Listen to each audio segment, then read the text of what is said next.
Assalamualaikum warahmatullahi wabarakatuh. Baik, di sini saya, Ainur Malika dan Ahmad Suhendang ingin menganalisis konsep penyebab dan cara menghindari sifat tercela, nifak, keras hati, dan godop. Materi yang akan dibahas yaitu definisi dan konsep nifak, keras hati, dan godop. Penyebab timbulnya sifat nifak, keras hati, dan godop. Dampak negatif dari sifat nifak, keras hati, dan godop.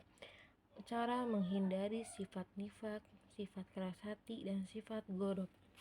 Yang pertama yaitu definisi dan konsep nifak, keras hati, dan godop. Nifak adalah sikap berpura-pura atau ingkar, yaitu ketika apa yang diucapkan tidak sesuai dengan apa yang di dalam hati dan tindakannya. Nifak merupakan akhlak tercela yang harus dihindari oleh seorang muslim. Godop adalah marah. Dalam pengertian negatif, godop dapat diartikan sebagai perasaan tidak senang dan panas hati karena suatu sebab seperti dihina atau diperlakukan kurang baik.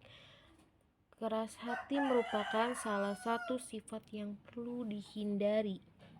Nah, yang kedua, penyebab timbulnya sifat nifak, keras hati, dan godop. Di sini ada poin 1 yaitu nifak. Penyebab timbulnya adalah perilakunya itu mengaku beriman kepada Allah tetapi sebenarnya tidak. Yang kedua, godop. Ini disebabkan oleh faktor fisik dan mental, yaitu pertama kelelahan, kedua kekurangan zat-zat penting dalam tubuh, yang C itu reaksi hormon, yang D sifat ujub atau bangga terhadap diri sendiri. Yang ketiga, keras hati. Keras hati itu dapat disebabkan oleh berbagai faktor. Yang pertama, banyak berbuat dosa dan maksiat. Yang B, berbicara berlebihan terutama hal-hal yang tidak bermanfaat. Yang C, terlalu banyak tertawa. Yang D, melanggar kewajiban. Yang E, bergaul dengan orang yang buruk agamanya. Yang poin ketiga itu dampak negatif dari sifat nifak, keras hati, dan godop.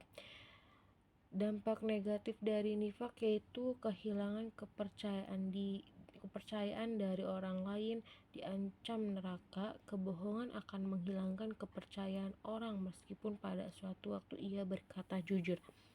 Yang kedua itu godop. Ini berdampak negatif bagi pelakunya dan orang lain, seperti A, tekanan darah tinggi. Yang B, beresiko terkena serangan jantung. Yang C, cepat tua. Yang D, gangguan tidur. Yang E, gangguan pernafasan. Yang tiga itu dampak negatif dari keras hati, yaitu sulit menerima petunjuk. Yang B itu hilangnya empati. Cara menghindari sifat nifak. Sifat nifak, cara menghindarinya yaitu ada 3 poin. Yang pertama, sadari larangan agama. Nifak merupakan larangan agama yang harus dijauhi. Yang kedua, sadari dampak nifak. Nifak akan merugikan diri sendiri dan orang lain serta dibenci dalam masyarakat.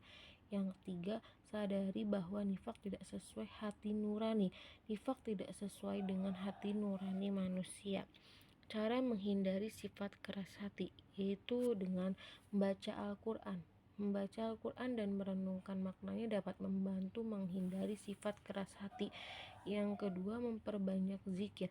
Membaca zikir seperti tahmid, tahlil, tasbih, dan takbir dapat melembutkan hati. Yang ketiga, berbuat baik. Berbuat baik kepada orang fakir, miskin, dan anak yatim piatu dapat melunakkan hati. Yang keempat, mengingat kematian, bertakziah, dan ziarah kubur dapat membantu melembutkan hati. Cara menghindari sifat godop atau pemarah. Yang pertama itu menahan diri. Menahan diri di sini yaitu kita harus merendam amarah dengan menahan diri kita.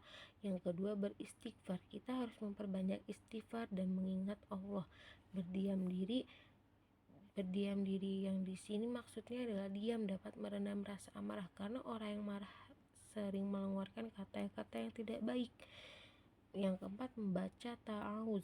Membaca ta'awuz yang artinya aku berlindung kepada Allah dari godaan setan yang terkutuk.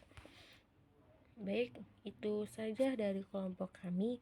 Kurang lebihnya mohon maaf. Wassalamualaikum warahmatullahi wabarakatuh.